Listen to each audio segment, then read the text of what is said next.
2010 Impala, Chevy Impala.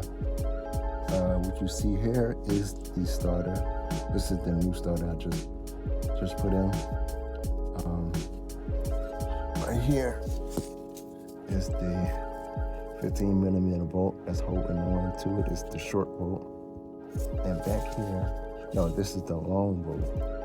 And back here is the short 15mm bolt. You can see right here, I'm lining it up right in place.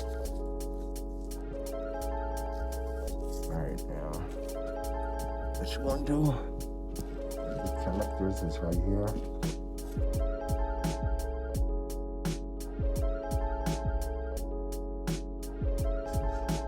This is it right here. The ground and the power with the washer. And then you got the connector right here.